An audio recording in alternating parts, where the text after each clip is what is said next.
Hi മക്കളെ, biomolecules എന്ന chapter വളരെ സിമ്പിൾ ചാപ്റ്ററാണ്. ചിലർ ബയോമോളിക്യൂൾ സ്കിപ്പ് ചെയ്യാൻ പറ്റുമോ സാറേ എന്നൊക്കെ ചോദിച്ചിരുന്നു. ഒരു നിലക്കും സ്കിപ്പ് ചെയ്യരുത്. വളരെ സിമ്പിളായിട്ടുള്ള തിയറി ചാപ്റ്റർ അല്ലേ, നിങ്ങളത് വിട്ട് കളയണ്ട. ഇതിൽ നിന്ന് ക്വസ്റ്റ്യൻ ചോദിച്ചാൽ അത് നമുക്കുള്ളതാണ്. ഇനി അത് ഒന്നും അറിയില്ലെങ്കിൽ പോലും നിങ്ങൾ ഞാൻ പറയുന്നതൊക്കെ ഒന്ന് കേട്ട് നല്ല മനസ്സോടെ പഠിക്കാനുള്ള നല്ല മനസ്സോടെ ഇരിക്ക്. നോട്ട് കിട്ടണമെങ്കിൽ CM അക്കാഡമിയുടെ ആപ്പ് ഡൗൺലോഡ് ചെയ്താൽ മതി. പ്ലേ സ്റ്റോറിൽ നിന്നും ആപ്പിൾ സ്റ്റോറിൽ നിന്നും CM അക്കാഡമിയുടെ ആപ്പ് ഡൗൺലോഡ് ചെയ്യാം. മൈ ഇൻസ്റ്റിറ്റ്യൂട്ട് എന്നാണ് ആപ്പിൾ സ്റ്റോറിൽ അടിച്ചു കൊടുക്കേണ്ടത്. അപ്പോൾ മൈ ഇൻസ്റ്റിറ്റ്യൂട്ട് എന്നുള്ള ആപ്പ് ഓപ്പൺ ചെയ്ത് കഴിഞ്ഞാൽ ഈ ORG കോഡ് അടിച്ചു കൊടുത്താൽ അതിലെ ഫ്രീ മെറ്റീരിയൽസ് എന്ന ഭാഗത്ത് നിന്ന് നിങ്ങൾക്ക് ഈ ക്ലാസ്സിൻ്റെ നോട്ട്സ് ഫ്രീ ആയിട്ട് അവൈലബിൾ ആകും. ഓക്കെ, തുടങ്ങണം മോനെ. ബയോമോളിക്യൂൾസിൽ പ്രധാനമായും 4 ആളുകളെ കുറിച്ചാണ് പഠിക്കാനുള്ളത്. ഒന്ന് carbohydrate, protein, nucleic acid, vitamins. നന്നായി പഠിച്ചോ. അതിൽ 60% ഈ സിലബസിലുള്ളത് കാർബോഹൈഡ്രേറ്റ് ആണ്. അപ്പോൾ കാർബോഹൈഡ്രേറ്റിനെ കുറിച്ച് നിർബന്ധമായും നിങ്ങൾ അറിഞ്ഞിരിക്കേണ്ട കാര്യങ്ങൾ എന്തൊക്കെയാണ് ശ്രദ്ധിച്ചോട്ടോ. ഒന്ന് കാർബോഹൈഡ്രേറ്റിൻ്റെ ഡെഫിനിഷനാണ്, മറ്റൊന്ന് അതിൻ്റെ ഫോർമുലയാണ്.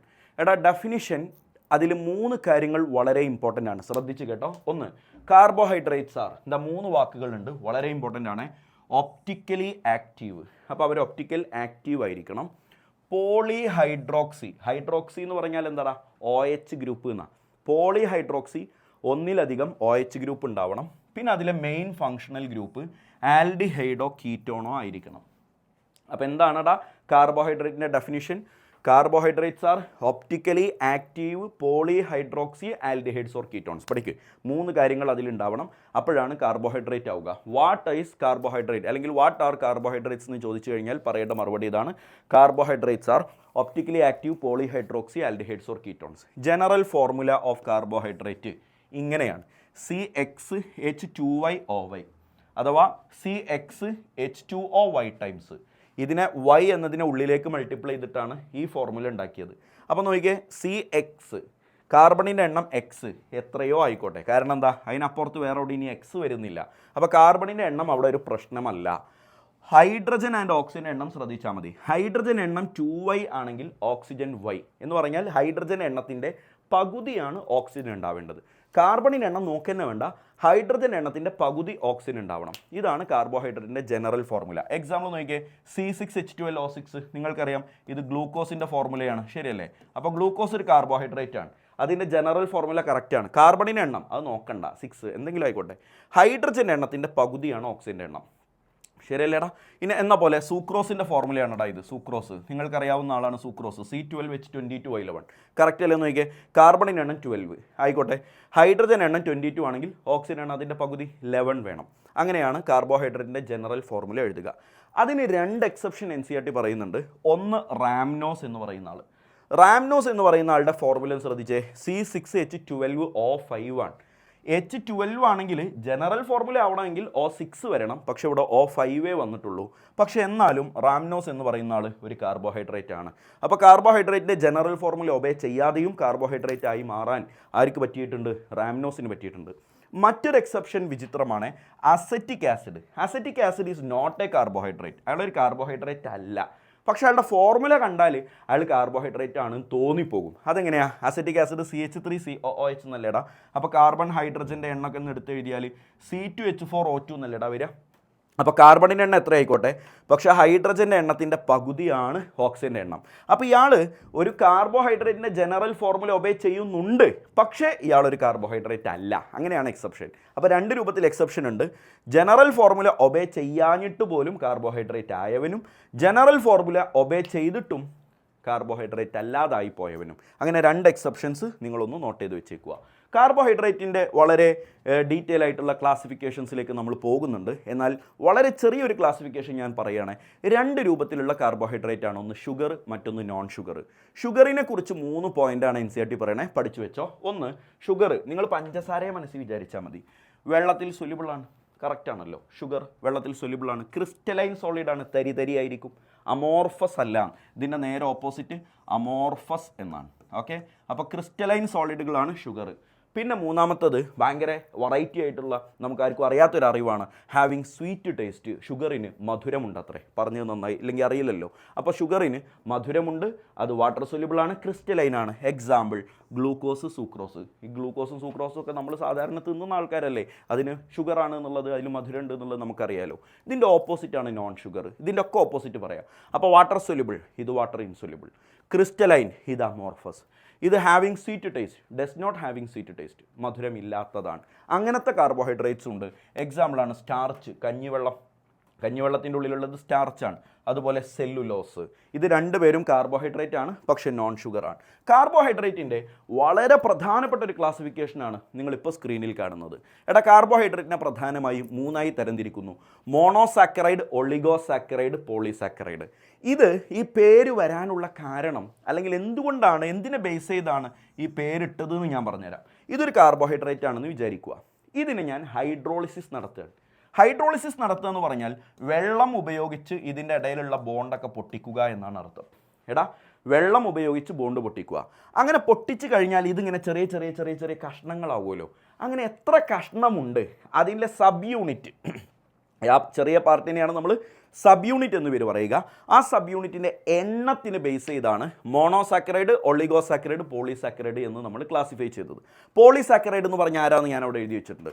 Carbohydrate which give more than 10 sub units on hydrolysis. ഇങ്ങനെ ഹൈഡ്രോളിസിസ് നടത്തിയാൽ കിട്ടുന്ന സബ് യൂണിറ്റുകളുടെ എണ്ണം 10-നെക്കാളും കൂടുതൽ ഉണ്ടെങ്കിൽ, 10-നെക്കാളും കൂടുതൽ ചെറിയ കഷ്ണങ്ങളായി അയാൾ മാറുമെങ്കിൽ അയാൾ ഒരു പോളിസാക്കറൈഡാണ്.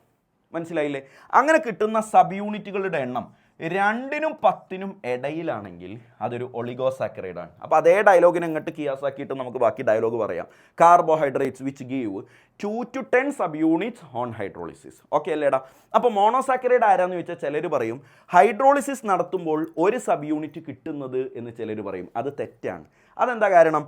ഒരാളെ മുറിച്ച് കഴിഞ്ഞാൽ മിനിമം അയാൾ 2 ആളാവൂലേ? മുറിച്ച് കഴിഞ്ഞാൽ 2 ആളാവൂലേ? മുറിച്ചിട്ട് എങ്ങനെയാടാ ഈ ഒരു പേനയെ കട്ട് ചെയ്തിട്ട് എങ്ങനെയാണ് ഒരാളാക്കി മാറ്റുക? മിനിമം 2 ആളാവും. അപ്പോൾ മോണോസാക്കറൈഡ് എന്ന് പറഞ്ഞാൽ മുറിച്ചിട്ട് ഒരാളാവുന്നതല്ല, മുറിക്കാൻ പറ്റാത്തതാണ്. Which do not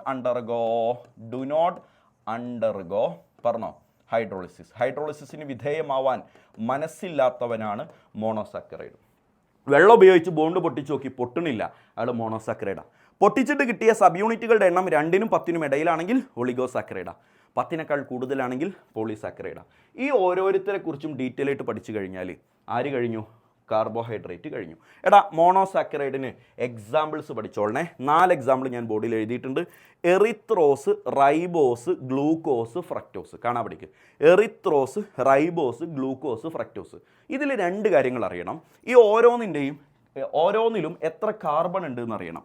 എറിത്രോസിൽ 4 കാർബണാണ്, റൈബോസിൽ 5 കാർബണാണ്, ഗ്ലൂക്കോസിലും ഫ്രക്ടോസിലും 6 കാർബണാണ്. ആ പേരൊക്കെ ആ നമ്പറൊക്കെ ഒന്ന് ഓർത്ത് വെച്ചേക്ക് കേട്ടോ.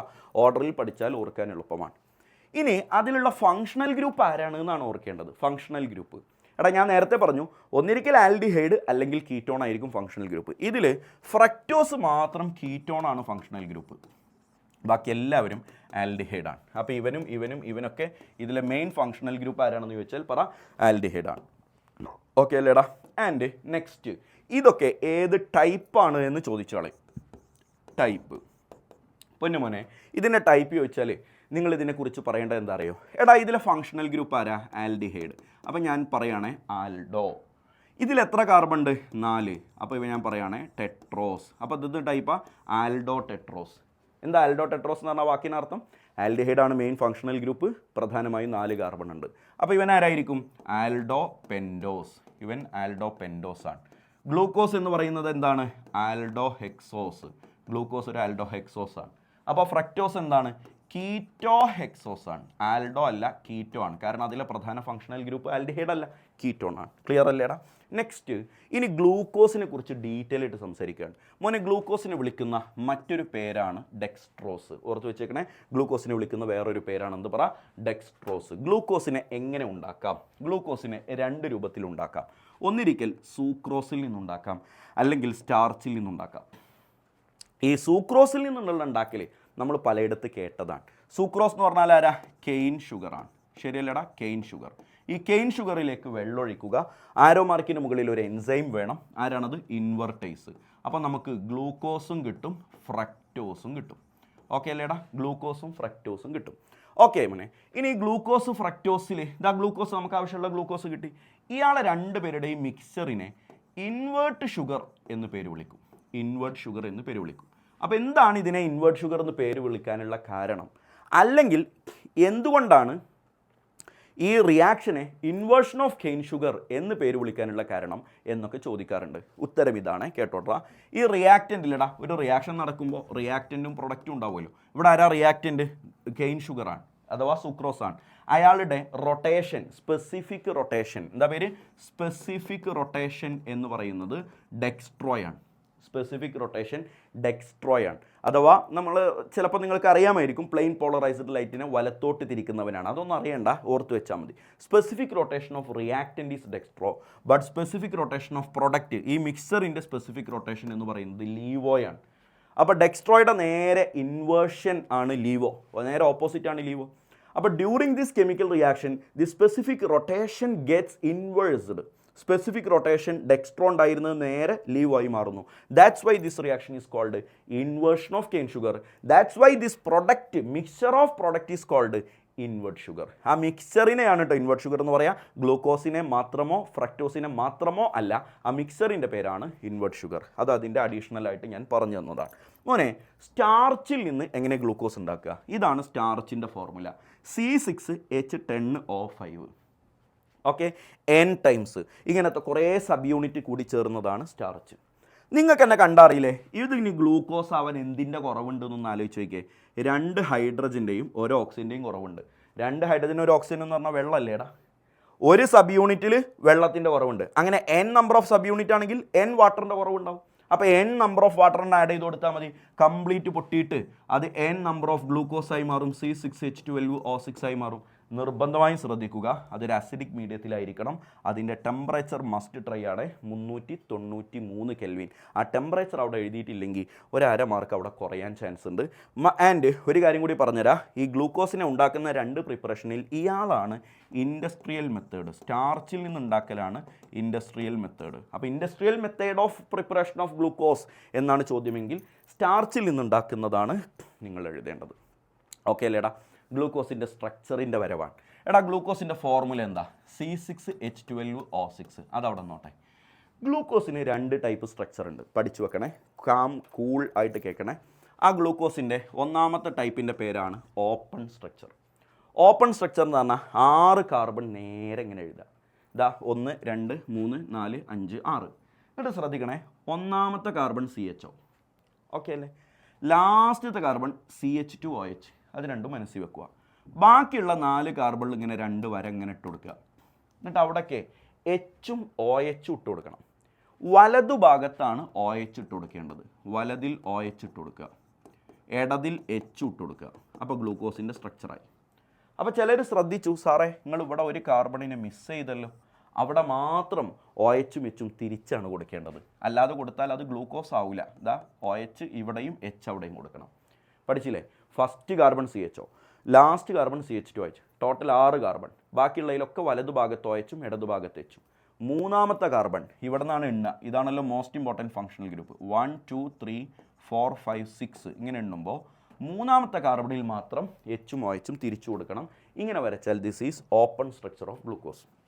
ഈ ഓപ്പൺ സ്ട്രക്ചർ ഓഫ് ഗ്ലൂക്കോസ് മനസ്സിലുണ്ടെങ്കിൽ സൈക്ലിക് സ്ട്രക്ചർ വരക്കാൻ ഭയങ്കര എളുപ്പമാണ്. അപ്പോൾ ഓപ്പൺ സ്ട്രക്ചർ ഓഫ് ഗ്ലൂക്കോസ് ഞാനിവിടെ, ഇതാണ് രണ്ടാമത്തെ സ്ട്രക്ചർ, സൈക്ലിക് സ്ട്രക്ചർ. അതിൽ നിന്നാണ് ഈ എന്തുണ്ടാകുന്നത്? ഓപ്പൺ സ്ട്രക്ചറിൽ നിന്നാണ് സൈക്ലിക് സ്ട്രക്ചർ ഉണ്ടാവുന്നത്. അപ്പോൾ ഞാൻ ഈ ഓപ്പൺ സ്ട്രക്ചർ ഞാനിവിടെ ഒന്നുകൂടെ വരച്ചിട്ടുണ്ട്. ഓപ്പൺ സ്ട്രക്ചർ ഒന്നുകൂടെ വരച്ചിട്ടുണ്ട്. ഇതാ ഒന്നാമത്തെ ആളാരെന്ന് നോക്കിയാൽ CHO എന്നതിലെ ബോണ്ടുകളൊക്കെ ഒന്ന് വൃത്തിയായിട്ട് കാണിച്ചു എന്നേ ഉള്ളൂ. C∪OH എന്നാണല്ലോ CHO. രണ്ടാമനുണ്ട്, മൂന്നാമനുണ്ട്. മൂന്നാമൻ കുറുമ്പനാണ്, അപ്പോൾ അത് തിരിച്ചു കൊടുത്തിട്ടുണ്ട്. നാലാമനുണ്ട്, അഞ്ചാമനുണ്ട്, ആറാമനുണ്ട്. ഈ അഞ്ചാമത്തതിലെ ഒരു OH-ന് ഞാനിവിടെ സ്കിപ്പ് ചെയ്തിട്ടുണ്ട്. അത് ഞാനൊന്ന് കളറ് മാറ്റിയിട്ട് കൊടുക്കുകയാണ്. എന്തിനാണെന്ന് അറിയടാ, ഈ C∪O ഗ്രൂപ്പും അഞ്ചാമത്തെ കാർബണിലെ OH-ഉം തമ്മിൽ ഒരു റിയാക്ഷൻ നടക്കുന്നതിൻ്റെ ഭാഗമായിട്ടാണ് സൈക്ലിക് സ്ട്രക്ചർ കിട്ടുക. എങ്ങനെയാ? C∪O ഗ്രൂപ്പും അഞ്ചാമത്തെ കാർബണിലെ OH-ഉം മാറരുതേ, ബാക്കി ഒരു കാർബണും അല്ല. അഞ്ചാമത്തെ കാർബണിൽ OH തമ്മിലൊരു ചെറിയ ഒരു ഇൻകൃതി നടക്കുന്നത് കൊണ്ടാണ് ഇയാൾക്ക് സൈക്ലിക് സ്ട്രക്ചർ കിട്ടുന്നത്. ആ റിയാക്ഷൻ്റെ ഭാഗമായിട്ട് അവിടെ 3 കാര്യങ്ങൾ സംഭവിക്കും. എന്താണ് ആ 3 കാര്യം? ഫസ്റ്റ് കേട്ടോ, ഡബിൾ ബോണ്ട് സിംഗിൾ ബോണ്ട് ആവും. ഡബിൾ ബോണ്ട് സിംഗിൾ ബോണ്ട് ആവും. അപ്പോൾ ഈ ഡബിൾ ബോണ്ട് സിംഗിൾ ബോണ്ടായി. ഓക്സിജനിലേക്ക് ഹൈഡ്രജൻ വരും. ഏത് ഹൈഡ്രജൻ? അഞ്ചാമത്തെ കാർബണിലെ OHൻ്റെ കൂടെ ഉണ്ടായിരുന്ന ഹൈഡ്രജൻ. അപ്പോൾ ഇവിടെ OH അല്ലേടാ, അതിലേക്ക് ഓക്സിജനിലേക്ക് ഇവിടെ ഉണ്ടായിരുന്ന H ഇങ്ങോട്ട് കയറി വരും. ഈ കാർബണിലേക്ക് ഈ ഓക്സിജൻ ബോണ്ട് ഉണ്ടാക്കും. എവിടുത്തെ ഓക്സിജൻ? അഞ്ചാമത്തെ കാർബണിലെ ഓക്സിജൻ. അപ്പോൾ 3 കാര്യങ്ങൾ ശ്രദ്ധിക്ക്. ഡബിൾ ബോണ്ട് സിംഗിൾ ബോണ്ട് ആവും. ഓക്സിജനിലേക്ക് അഞ്ചാമത്തെ കാർബണിലെ ഹൈഡ്രജൻ വരും. കാർബണിലേക്ക് അഞ്ചാമത്തെ കാർബണിലെ ഓക്സിജൻ ബോണ്ട് ഉണ്ടാക്കും. അപ്പോൾ കാർബണിലേക്ക് അഞ്ചാമത്തെ കാർബണിലെ ഓക്സിജൻ ബോണ്ട് ഉണ്ടാക്കുമ്പോൾ ഈ ഓക്സിജൻ ഇവിടെയുള്ള ബോണ്ട് പൊട്ടിച്ചിട്ടല്ല ബോണ്ട് ഉണ്ടാക്കണേ, ആ ബോണ്ട് നിലനിർത്തുന്നുണ്ട്. അഞ്ചാമത്തെ കാർബണുമായിട്ട് ഓക്സിജൻ ബോണ്ട് ഓൾറെഡി ഉണ്ട്, അതിന് പുറമേ ഒന്നാമത്തെ കാർബണുമായിട്ടും ബോണ്ട് ഉണ്ടാക്കും. അപ്പോൾ നോക്കിക്കേ, ഇങ്ങനെ നോക്കുമ്പോൾ ഇവിടെ ഒരു സൈക്ലിക് സ്ട്രക്ചർ കിട്ടിയില്ലേ? ഇതാണ് ഗ്ലൂക്കോസിൻ്റെ സൈക്ലിക് സ്ട്രക്ചർ. ഇനി വ്യക്തമായിട്ട് പറ, ഈ ഗ്ലൂക്കോസിൻ്റെ സൈക്ലിക് സ്ട്രക്ചറിൽ എത്ര മെമ്പർ ഉണ്ട് എന്ന് ചോദിച്ചാൽ 6 മെമ്പർ ഉണ്ട്. 6 മെമ്പറുള്ള സൈക്ലിക് സ്ട്രക്ചറാണ്. ആ 6 എണ്ണത്തിൽ എണ്ണനെ ശ്രദ്ധിച്ചോ, 1 2 3 4 5 5 കാർബണാണ്. 6ാമത്തെ മെമ്പർ ഈ ഓക്സിജനാണ്. കളി മനസ്സിലായില്ലേ? അപ്പോൾ കാർബണുകൾ 5 കാർബണും ഒരു ഓക്സിജനും ഇൻക്ലൂഡഡ് ആയിട്ടുള്ള ഒരു 6 മെമ്പേർഡ് റിംഗ് ആണ് കാർബണിൻ്റെ സ്ട്രക്ചർ. എൻ്റെ ഒരു ചോദ്യത്തിന് മറുപടി പറ, ഗ്ലൂക്കോസിൻ്റെ സ്ട്രക്ചറിൽ എത്രാമത്തെ കാർബണാണ് അതിൻ്റെ റിംഗ് ഫോർമേഷനിൽ പാർട്ടിസിപ്പേറ്റ് ചെയ്യാത്തത് എന്ന് ചോദിച്ചാൽ എത്രാമത്തെ കാർബണാണ്? 6ാമത്തെ കാർബൺ. ഈ 6ാമത്തെ കാർബൺ അപ്പോഴും തീർച്ചയായും നിൽക്കും. അയാൾ ഈ ഗ്ലൂക്കോസിൻ്റെ റിംഗ് സ്ട്രക്ചറിൽ ഫോം ചെയ്യുന്നില്ല. 6th കാർബൺ അവിടെ ഫോം ചെയ്യുന്നില്ല. ഇനി ഇതിനെ ഒന്ന് രൂപം മാറ്റി വരയ്ക്കുന്ന രീതിയുടെ പേരാണ് ഹാവോർത്ത് സ്ട്രക്ചർ. എന്താ പേര്? ഹാവോർത്ത് സ്ട്രക്ചർ. ഹാവോർത്ത് സ്ട്രക്ചറിൽ ഒറ്റ റൂളേ ഉള്ളൂ, വായിച്ചോട്ടോ. അതാ റൈറ്റ് ലോവർ കോൺസെപ്റ്റ് ഒന്ന് പറഞ്ഞു നോക്കിയേ. റൈറ്റ് ലോവർ കോൺസെപ്റ്റ് അഥവാ വലതുഭാഗത്തുള്ളവനെ ഹാവോർത്ത് സ്ട്രക്ചറിൽ താഴെ പറയണം. ഇങ്ങനെ പറയുമ്പോൾ വലതുഭാഗത്ത് കിട്ടുന്ന ആൾക്കാരെ ഹാവോർത്ത് സ്ട്രക്ചറിൽ താഴെ പറയണം. ഓക്കെ അല്ലേ? ശരിക്കും ശ്രദ്ധിച്ചോ മോനെ. ഹാവോർത്ത് സ്ട്രക്ചർ പ്രകാരം കേൾക്കും മോനെ. ഹാവോർത്ത് സ്ട്രക്ചർ പ്രകാരം ഞാൻ ആദ്യം ഒരു റിങ് വരച്ചു. ഇതാണ് ആ റിങ്. ഒരു ഓക്സിജനും ഇതാ ഒരു ഓക്സിജൻ 1 2 3 4 5 കാർബണുള്ള ഒരു റിങ് വരച്ചു. ഇനി നോക്കിക്കോട്ടോ, ഇതാണ് ഒന്നാമത്തെ കാർബൺ. ആ ഒന്നാമത്തെ കാർബണിനെ ഞാൻ ഇവിടെ അടയാളപ്പെടുത്താണ്. 1 this is 2 this is 3 this is 4 this is 5. അപ്പോൾ ഈ കാണുന്ന 5 കാർബണുകളാണ് ഇവിടെ ഞാൻ ഈ വരച്ചേക്കുന്നത്. Right lower concept. ഈ ഒന്നാമത്തെ കാർബണിൽ വലതുഭാഗത്ത് ആരാടാ? OH. അതിനെ താഴെ എഴുതണം. വലതുഭാഗത്തുള്ളത് താഴെ എഴുതുക. അപ്പോൾ ഇടതു ഭാഗത്തുള്ളത് മുകളിലാകും. ഇവിടെ H. രണ്ടാമത്തെ കാർബണിൽ വലതിൽ OH ഇടതിൽ H. അപ്പോൾ താഴെ OH മുകളിൽ H. മൂന്നാമത്തെ കാർബൺ കുറുമ്പനാണ്. വലതിൽ H ഇടതിൽ OH. അപ്പോൾ മൂന്നാമത്തെ കാർബൺ തിരിഞ്ഞാൽ വരിക. താഴെ H മുകളിൽ OH. 4 വീണ്ടും വലതിൽ OH താഴെ H. ഇടതിൽ H. 5 നോക്കിയേ, വലത് ഇടത് എന്നൊന്നും ഇല്ലല്ലോ. ഇവിടെ ഒരു H ഉണ്ട്, പിന്നെ 5ൻ്റെ ഒരു വാലൻസി ആയിട്ട് CH2OH കിടപ്പുണ്ട്. അപ്പോൾ ആ CH2OHനെ അഞ്ചാമത്തെ കാർബണിൻ്റെ വാലൻസി ആക്കിയിട്ട് എഴുതുക. That's always given upper side. ഇതാ CH2OH മുകളിലാണ് കൊടുക്കുക. അപ്പോൾ പിന്നെ 5ൽ ബാക്കിയുള്ളത് ആരാ? H ഇവിടെ കൊടുക്കുക. ഇങ്ങനെയാണ് ഹാവോർത്ത് സ്ട്രക്ചർ വരയ്ക്കുക. മോനെ, നിങ്ങളെല്ലാവരും ഇതിലെ ഒന്നാമത്തെ കാർബണിനെ നോക്ക്. ഒന്നാമത്തെ കാർബണിനെ നമ്മൾ അനോമറിക് കാർബൺ എന്നാണ് പേര് വിളിക്കുക. എന്താ പേര്? അനോമറിക് കാർബൺ. ഗ്ലൂക്കോസിലെ ഫസ്റ്റ് കാർബൺ ആണ് അനോമറിക് കാർബൺ. പഠിച്ചു വെക്കണേ, നല്ലോണം നോക്കണേ. എൻ്റെ ഡയലോഗ് കേൾക്കണ്ട, ഇങ്ങോട്ട് നോക്ക്. ഈ സ്ട്രക്ചറിൽ അനോമറിക് കാർബൺ എന്ന് പറഞ്ഞാൽ ഫസ്റ്റ് കാർബണിൽ OH താഴെയാണോ മുകളിലാണോ എന്ന് ശ്രദ്ധിക്കുക. OH താഴെയാണ്. അപ്പം നമ്മൾ അതിനെ വിളിക്കുന്ന പേരാണ് ആൽഫ. എന്താ പേര്? ആൽഫ. അപ്പോൾ അതിൻ്റെ ഫുൾ നെയിം എന്താ അറിയോ? ആൽഫ ഗ്ലൂക്കോപൈറാനോസ് എന്നാണ്. ആൽഫ ഗ്ലൂക്കോപൈറാനോസ്. ഗ്ലൂക്കോ എന്ന് പേര് വന്നത് എന്തുകൊണ്ടാണ്? ഗ്ലൂക്കോസ് ആയതുകൊണ്ട്. പൈറാനോസ് എന്ന് പേര് വന്നത് the structure is similar to a compound called pyran. Pyran എന്ന പേരുള്ള ഒരു സ്ട്രക്ചറിന് സിമിലർ ആണ്, അതുകൊണ്ടാണ് ഇത് പേര് ആൽഫ ഗ്ലൂക്കോപൈറാനോസ്.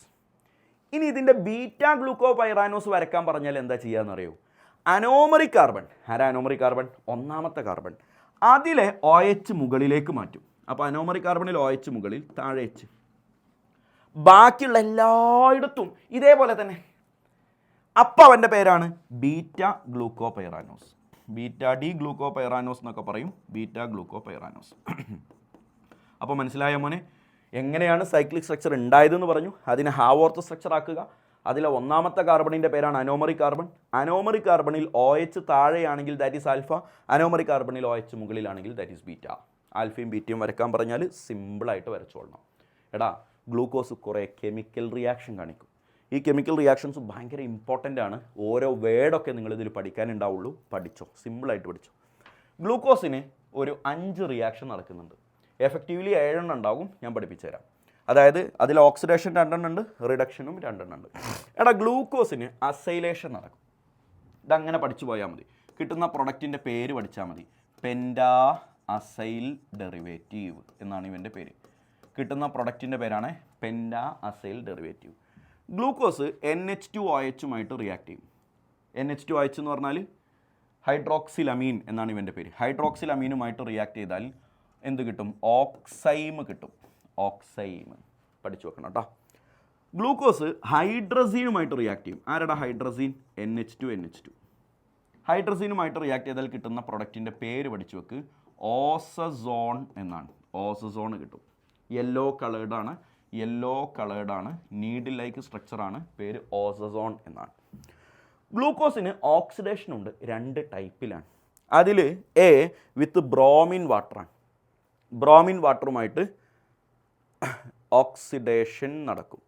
ഓക്കെ, ബ്രോമിൻ വാട്ടറുമായിട്ട് ഓക്സിഡേഷൻ ബ്രോമിൻ വാട്ടർ അല്ലെങ്കിൽ വേറെ ആൾക്കാരുണ്ട്, ഫെലിങ്സ് റിയേജൻറ്റ് അല്ലെങ്കിൽ ടൊളൻസ് റിയേജൻറ്റ് അല്ലെങ്കിൽ ബെനഡിക്സ് റിയേജൻറ്റ്, ഇവരുമായിട്ടൊക്കെ ഓക്സിഡേഷൻ നടക്കും. ഇവിടെ എഴുതിയത് മാറിപ്പോയതാണ്. ഇവിടെ ലിഥിയം അലുമിനിയം ഹൈഡ്രൈഡ് ആണ്, ഞാൻ എഴുതിയത് മാറിപ്പോയതാണ്. റിഡക്ഷനിലല്ല, ഓക്സിഡേഷനിലാണ്. Bromine water, Fehling's reagent, Tollens reagent, പിന്നെ BR എന്താണ് വായിച്ചോ? Benedict's reagent. ഇതിലേതുമായിട്ടും ഗ്ലൂക്കോസിന് ഓക്സിഡേഷൻ ഉണ്ട്. അപ്പോൾ കിട്ടുന്ന പ്രൊഡക്റ്റിൻ്റെ പേര് പഠിച്ചോട്ടോ. ഇവൻ്റെ പേര് ഗ്ലൂക്കോണിക് ആസിഡ് എന്നാണ്. Gluconic acid. അപ്പോൾ പരീക്ഷയ്ക്ക് ഗ്ലൂക്കോണിക് ആസിഡിൻ്റെ ചിത്രമാണ് ചോദിച്ചതെന്നുണ്ടെങ്കിൽ നോക്കിക്കോട്ടോ. COOH, CHOH 4 ടൈംസ് CH2OH, ഇതാണ് ഗ്ലൂക്കോണിക് ആസിഡിൻ്റെ ചിത്രം. അപ്പോൾ ഗ്ലൂക്കോണിക് ആസിഡ് കിട്ടും എന്ന് പറഞ്ഞിട്ട് നിങ്ങൾക്ക് ആ ഒരു ചിത്രം വരയ്ക്കാൻ താല്പര്യം ഉണ്ടെങ്കിൽ അതുകൂടി വരച്ചാൽ കുറച്ചുകൂടെ ഭംഗിയാവും. ഇത് ഗ്ലൂക്കോസ് തന്നെയാണ്, ശരിക്കും ശ്രദ്ധിച്ചാൽ മനസ്സിലാവും. ഗ്ലൂക്കോസ് എങ്ങനെയുള്ളത്?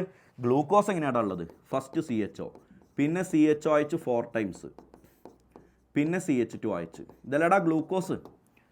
ഫസ്റ്റത്തെ കാർബൺ CHO, പിന്നുള്ള 4 എണ്ണം CHും OHും ആണല്ലോ, അത് ഒരുമിച്ച് അങ്ങോട്ട് എഴുതിയതാ. ലാസ്റ്റത്തെ CH2OH. ഇതിന് ഓക്സിഡേഷൻ നടന്നാൽ ഗ്ലൂക്കോണിക് ആസിഡ് കിട്ടും. ഓക്സിഡേഷൻ നടക്കാൻ ഉപയോഗിക്കുന്ന ആൾക്കാരെ നോട്ട് ചെയ്ത് വെച്ചോളണേ. Bromine water, Fehling's reagent, Tollens reagent or Benedict's reagent. എന്നാൽ കോൺസെൻട്രേറ്റഡ് HNO3 ഉപയോഗിച്ചിട്ടാണ് നിങ്ങളിവിടെ ഓക്സിഡേഷൻ നടത്തുന്നതെങ്കിൽ നിങ്ങൾക്ക് കിട്ടുന്ന ആൾ ഗ്ലൂക്കാറിക് ആസിഡാണ്. മറ്റേത് ഗ്ലൂക്കോണിക് ആസിഡാണ്, ഇത് ഗ്ലൂക്കാറിക് ആസിഡാണ്. എന്താ വ്യത്യാസം എന്നറിയോ? ഗ്ലൂക്കാറിക് ആസിഡ് ആകുമ്പോൾ മുകളിലും COOH ആയിരിക്കും, ഏറ്റവും താഴെയും COOH ആയിരിക്കും. അതിൻ്റെ ഇടയിൽ നേരത്തെ പറഞ്ഞ പോലെ തന്നെ CHOH 4 ടൈംസും ഉണ്ടാവും. അപ്പം മുകളിലും താഴെയും COOH ഉണ്ടാവും, അതിൻ്റെ ഇടയിൽ CHOH 4 ടൈംസ് ഉണ്ടാവും. ഇവിടെ CH2OH എന്നുള്ളതിന് പകരം ഇവിടെയും COOH ആയി കഴിഞ്ഞാൽ that is called glucaric acid. ഡീലല്ലേ മോനെ? ഇനി ഗ്ലൂക്കോസിൻ്റെ 2 റിയാക്ഷനാണ്.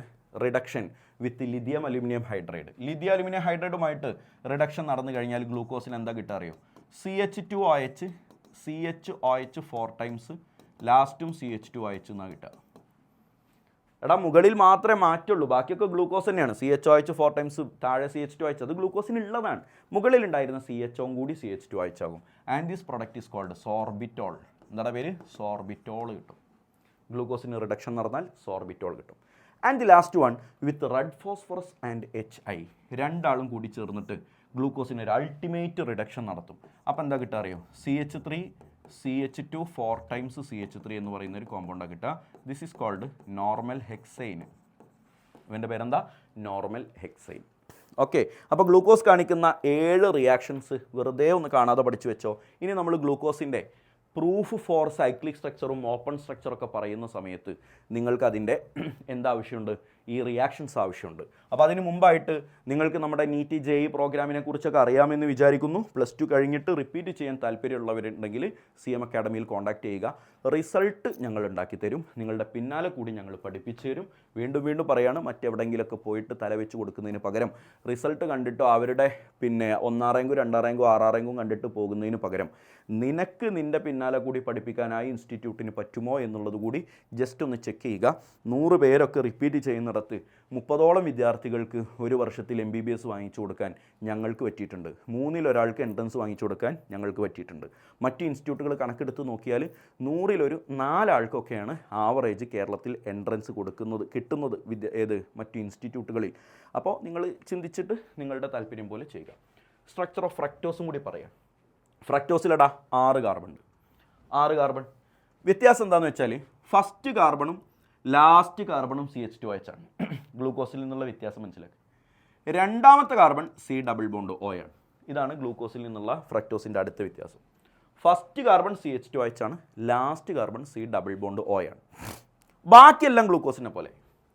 അപ്പോൾ ഗ്ലൂക്കോസിൽ ഇവിടെ എന്തായിരുന്നു? വലതിൽ OH ഇടതിൽ H, വലതിൽ OH ഇടതിൽ H, വലതിൽ H ഇടതിൽ OH. അതായത് 3ാമത്തെ കാർബണിലുള്ള കുറുമ്പൊക്കെ ഉണ്ടല്ലോ, അതൊക്കെ അങ്ങനെ തന്നെ ഫ്രക്ടോസിലുണ്ട്. ഫസ്റ്റത്തെ 2 കാർബണിൽ മാത്രം വ്യത്യാസം, ബാക്കിയെല്ലാം ഗ്ലൂക്കോസിനെ പോലെ. ഇനി അതിൻ്റെ സൈക്ലിക് സ്ട്രക്ചർ ചോദിച്ചു കഴിഞ്ഞാൽ നേരത്തെ പറഞ്ഞ പോലെ തന്നെ ഈ CH2OH കണ്ടില്ലേടാ, ആ CH2OH ആണ് ഇവിടെ കാണുന്നത്. ഞാനൊന്നും ഇങ്ങനെ ഒടിച്ചു വെച്ചിട്ടുണ്ട്. എന്നിട്ട് ഡബിൾ ബോണ്ട് സിംഗിൾ ബോണ്ട് ആകും. ഓക്സിജനിലേക്ക് ഹൈഡ്രജൻ വരും, കാർബണിലേക്ക് 5ാമത്തെ കാർബണിലെ ഓക്സിജൻ ബോണ്ട് ഉണ്ടാക്കും. കളി മനസ്സിലായില്ലേ? ബാക്കിയെല്ലാം നേരത്തെ പറഞ്ഞ പോലെ തന്നെ. അപ്പോൾ ഇവിടെ ആരാ? ഇവിടെ H, ഇവിടെ OH, ഇവിടെ OH, ഇവിടെ H, ഇവിടെ H. ബാക്കിയൊക്കെ നേരത്തെ പറഞ്ഞ അതേപോലെ. ഇങ്ങനെ കിട്ടുമ്പോൾ ഒരു വ്യത്യാസം എന്താ വെച്ചാൽ ഇവിടെ 5 മെമ്പേർഡ് റിങ്ങേ ഉണ്ടാവുള്ളൂ. ഇതല്ലടാ 1ാമത്തെ കാർബൺ, ഇത് 2ാമത്തെ കാർബൺ, ഇത് 3, ഇത് 4, ഇത് 5, ഇത് 6. അപ്പോൾ ഫ്രക്ടോസിൻ്റെ സൈക്ലിക് ഫോർമേഷനിൽ റിംഗ് ഫോർമേഷനിൽ പാർട്ടിസിപ്പേറ്റ് ചെയ്ത കാർബണുകൾ ഏതൊക്കെയാണ്? 2, 3, 4, 5, പിന്നെ ഒരു ഓക്സിജൻ. അപ്പോൾ ആ ഓക്സിജനാണ് നമ്മൾ ഹാവർത്ത് സ്ട്രക്ചറിൽ ഇവിടെ കാണിച്ചേക്കുന്നത്. ഇതേതാ? 2 ആണ്, 1 അല്ല. 1 എവിടെ? 1 ഇവിടെ ഉണ്ട്, അത് ഇയാളുടെ റിംഗ് ഫോർമേഷനിൽ പങ്കെടുത്തിട്ടില്ല. 3, 4, 5, 6 അവിടെ? 6ഉം റിംഗ് ഫോർമേഷനിൽ പങ്കെടുത്തിട്ടില്ല. ഇനി എന്താ കഥ? Right lower concept. വലതുഭാഗത്തുള്ള ആളെ താഴെ എഴുതുക. ഇവിടെ OH, അപ്പോൾ ഇവിടെ CH2OH. 3ാമത്തെ കാർബണിലോ വലതിൽ H ആണ്, അപ്പോൾ ഇവിടെ H, ഇവിടെ OH. 4ൽ വലതിൽ OH, ഇവിടെ OH, ഇവിടെ H. 5ൽ പിന്നെ വലതും ഇടതും ഇല്ല, അപ്പം ഞാൻ പറഞ്ഞു മുകളിൽ CH2OH, താഴെ H. ഇനി ഞാൻ പറയുകയാണെ, ഫ്രക്ടോസിൽ 2ാമത്തെ കാർബണാണ് അനോമറിക് കാർബൺ. ഗ്ലൂക്കോസിൽ 1ാമത്തെ കാർബൺ ആയിരുന്നു, ഫ്രക്ടോസിൽ 2ാമത്തെ കാർബണാണ് അനോമറിക് കാർബൺ. അപ്പോൾ ഈ 2ാമത്തെ കാർബൺ എന്ന് പറഞ്ഞാൽ ഇയാളല്ലേടാ. അതിൽ OH താഴെ ഉണ്ടോ നോക്കുക, ഉണ്ട്. അപ്പോൾ അവൻ്റെ പേരെന്താ? ആൽഫ ഫ്രക്ടോ ഫ്യൂറാനോസ് എന്നാണ്. എന്തുകൊണ്ട് ഫ്യൂറാനോസ്? ഇതിന് ഫ്യൂറാൻ എന്ന് പറയുന്ന കോമ്പൗണ്ടിൻ്റെ സ്ട്രക്ചറുമായിട്ട് സിമിലാരിറ്റി ഉണ്ട്, നേരത്തെ പൈറാൻ പറഞ്ഞതുപോലെ. അപ്പോൾ ആൽഫ ഫ്രക്ടോ ഫ്യൂറാനോസ്. എന്തുകൊണ്ട് ആൽഫ? അനോമറിക് കാർബണിൽ OH താഴെ ആയതുകൊണ്ട്. അപ്പോൾ ഇതിൻ്റെ ബീറ്റ് എങ്ങനെയാണ് വരയ്ക്കുക? ഇനി ഞാനത് വരക്കണില്ല. ഈ കാണുന്ന ഭാഗം ഇതാണല്ലോ അനോമറിക് കാർബൺ. ഈ അനോമറിക് കാർബണിലെ 2 ആൾക്കാരെയും തിരിച്ചു മറിച്ചങ്ങോട്ട് ഇട്ട് കൊടുത്താൽ ബീറ്റ ഫ്രക്ടോ ഫ്യൂറാനോസ് നിങ്ങൾക്ക് സിമ്പിളായിട്ട് വരയ്ക്കാൻ പറ്റും. അനോമറിക് കാർബണിലെ വാലൻസി മാത്രം ഒന്ന് തിരിച്ചിട്ട് കൊടുത്താൽ മതി. ഓക്കെ അല്ലേടാ? ഇവിടെ ഒരു 4 സെറ്റ് കണ്ടോ? ഇവർ തമ്മിലുള്ള ബന്ധം ചോദിച്ചാൽ 1 വേർഡൊക്കെ ആയിട്ട് ചോദിക്കാം, 1 മാർക്കിന് ചോദിക്കാം. ആൽഫ ഗ്ലൂക്കോസ്, ബീറ്റ ഗ്ലൂക്കോസ്, എന്താടാ വ്യത്യാസം? ഒരു ആൽഫയും ബീറ്റയും മാത്രമല്ലേ വ്യത്യാസമുള്ളൂ. അങ്ങനെ ഒരു ആൽഫയും ബീറ്റയും മാത്രം വ്യത്യാസമുള്ള ആൾക്കാരെ നമ്മൾ വിളിക്കുന്ന പേര് അനോമേഴ്സ് എന്നാണ്. അപ്പോൾ ആൽഫ ഗ്ലൂക്കോസും ബീറ്റ ഗ്ലൂക്കോസും തമ്മിൽ അനോമേഴ്സാണ്. ഇനി ആൽഫയും ബീറ്റയും മാത്രമല്ല, അവരുടെ പേരിൽ തന്നെ വ്യത്യാസം ഉണ്ടെങ്കിൽ നമ്മൾ എപ്പിമേഴ്സ് എന്നാണ് പേര് വിളിക്കുക. അപ്പോൾ ആൽഫ ഗ്ലൂക്കോസും ആൽഫ ഗാലക്ടോസും കണ്ടോ, പേരെന്നെ മാറി. അപ്പോൾ നമ്മൾ അവരെ വിളിക്കുന്ന പേര് എപ്പിമേർ എന്നാണ്. അങ്ങനെ നിങ്ങളൊന്ന് പറഞ്ഞേ, ആൽഫ ഗാലക്ടോസും ബീറ്റ ഗാലക്ടോസും തമ്മിൽ എന്തായിരിക്കും? അനോമേഴ്സ് ആയിരിക്കും. കാര്യം അവരുടെ ആൽഫ ബീറ്റ മാത്രമേ വ്യത്യാസമുള്ളൂ. എന്നാൽ ആൽഫ ഗ്ലൂക്കോസും ആൽഫ മാനോസും തമ്മിലോ എപ്പിമർ ആയിരിക്കും. ആൽഫ ബീറ്റ അല്ല വ്യത്യാസം, പേരെന്നെ മാറിപ്പോയി. അപ്പോൾ എന്താണ് അവർ തമ്മിലുള്ള ബന്ധം എന്ന് ചോദിച്ചാൽ എളുപ്പത്തിലൊരു 1 മാർക്ക് ക്വസ്റ്റ്യൻ നിങ്ങൾക്ക് സിമ്പിളായിട്ട് അവിടെ നിന്ന് വാങ്ങാൻ പറ്റും. മോനെ, ഇനി നമ്മൾ ഡൈസാക്കറൈഡുകളെ കുറിച്ചാണ് സംസാരിക്കുന്നത്.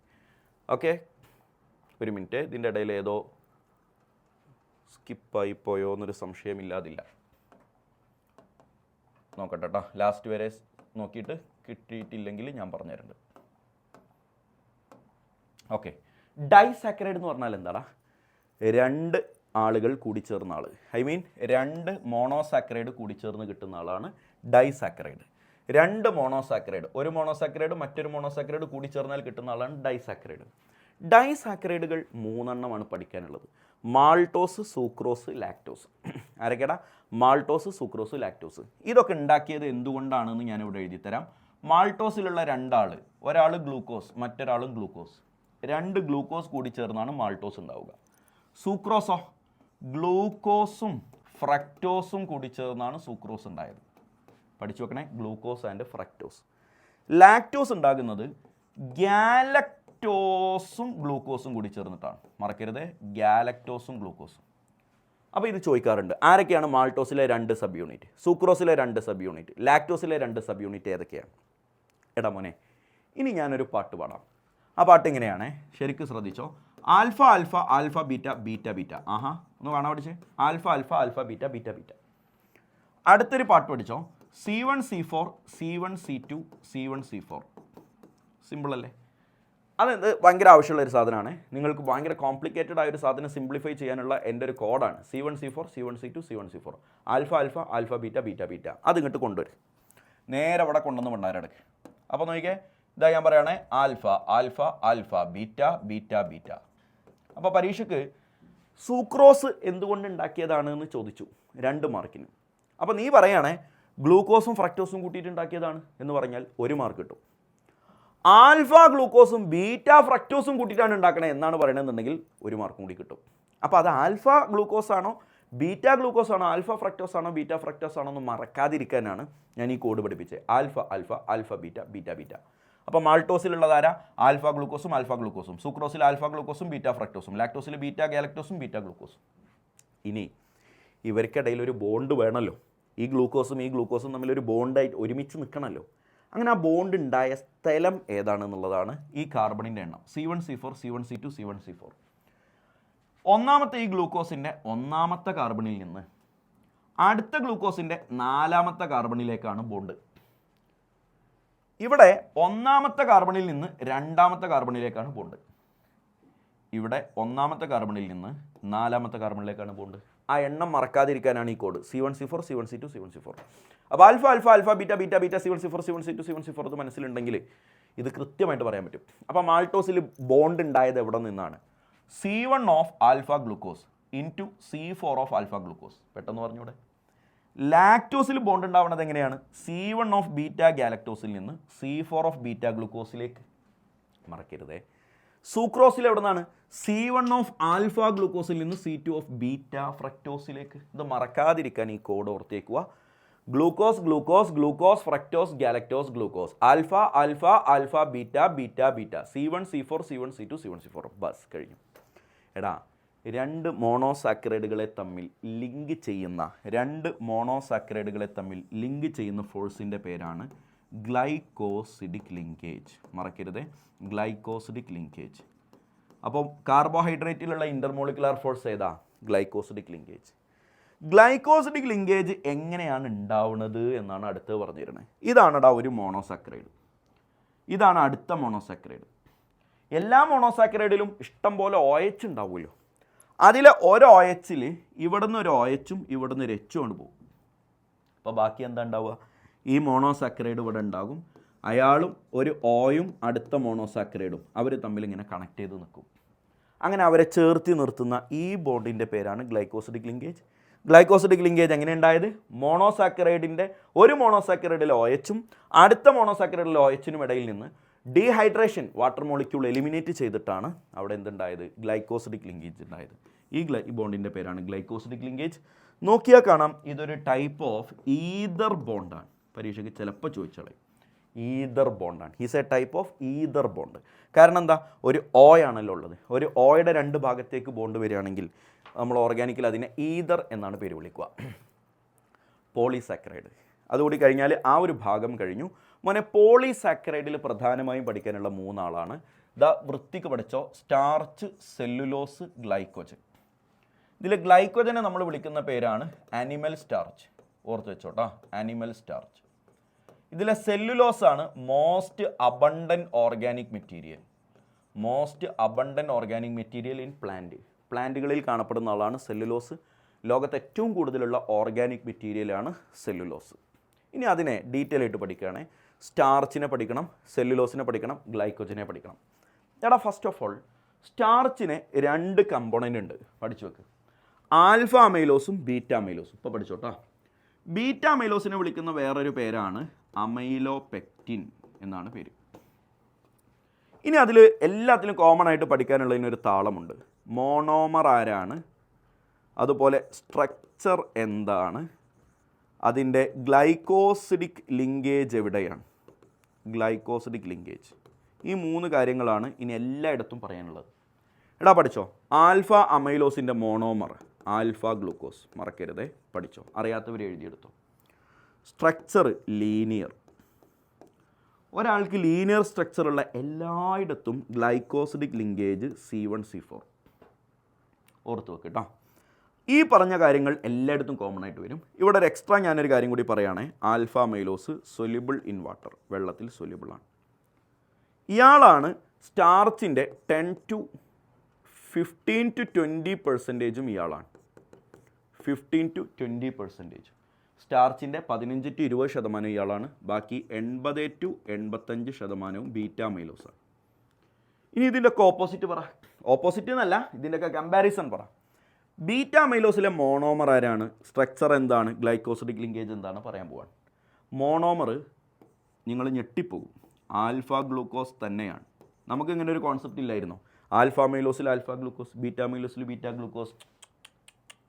ആൽഫ അമൈലോസിലും ബീറ്റ അമൈലോസിലും മോണോമർ ആൽഫ ഗ്ലൂക്കോസ് തന്നെയാണ്, മറക്കരുത്. വ്യത്യാസം എന്താ അറിയോ, സ്ട്രക്ചർ ലീനിയർ അല്ല, ബ്രാഞ്ച്ഡ് ആണ്. പിന്നെ അപ്പോൾ ശ്രദ്ധിക്കേണ്ട കാര്യം എന്താ അറിയോ, ഗ്ലൈക്കോസിഡിക് ലിങ്കേജ് C1C4 മാത്രമല്ല C1C6 ഉണ്ടാവും. അപ്പം ഇനി അത് അവിടെ നിന്ന് കണ്ട് എല്ലായിടത്തേക്കും അങ്ങനെ തന്നെ പറഞ്ഞോ. ഒരാളുടെ സ്ട്രക്ചർ ലീനിയർ ആകുന്ന എല്ലായിടത്തും ഗ്ലൈക്കോസിഡിക് ലിങ്കേജ് C1C4 ആയിരിക്കും. ബ്രാഞ്ച്ഡ് ആകുന്ന എല്ലായിടത്തും C1C4ഉം C1C6ഉം ഉണ്ടാവും. അപ്പോൾ ബാക്കിയുള്ളടത്തേക്കൊക്കെ പിന്നെ സ്ട്രക്ചർ മാത്രം നോക്കിയാൽ മതി, ലിങ്കേജ് നമുക്ക് സിമ്പിളായിട്ട് പറയാം. സെല്ലുലോസിൻ്റെ പ്രത്യേകത ബീറ്റ ഗ്ലൂക്കോസ് ആണ് അതിൻ്റെ മോണോമർ. ഇവിടെ രണ്ടിടത്തും ആൽഫയല്ലായിരുന്നു, ഇത് ബീറ്റയാണ്. സ്ട്രക്ചർ ലീനിയറാണ്. ലീനിയർ ആണെങ്കിൽ ഗ്ലൈക്കോസിഡിക് ലിങ്കേജ് C1C4 ആണ്. ഗ്ലൈക്കോജൻ്റെ പ്രത്യേകത ആൽഫ ഗ്ലൂക്കോസ് ആണ്, alpha glucose. Okay. Structure branched ആണ്. ബ്രാഞ്ച്ഡ് ആണെങ്കിൽ എന്തുണ്ടാകും, C1C4ഉം ഉണ്ടാകും, C1C6ഉം ഉണ്ടാകും. ഒരു എളുപ്പവഴി പറഞ്ഞുതരാം. ബീറ്റ അമൈലോസില്ലടാ, അയാളെപ്പോലെയാണ് ഗ്ലൈക്കോജൻ. എല്ലാ കാര്യങ്ങളിലും അങ്ങനെ തന്നെയാണ്. നോക്കിയേ, alpha glucose, branched, C1C4 and C1C6. 2 കാര്യം ഇവിടെ വിട്ടുപോയി. എടാ ഈ 2 കാര്യമില്ല, ഒരു കാര്യം. ബീറ്റ അമൈലോസ് ഇൻസൊല്യൂബിൾ ആണ്, ഇയാളെക്കുറിച്ച് മാത്രമുള്ള വാക്കാണ്.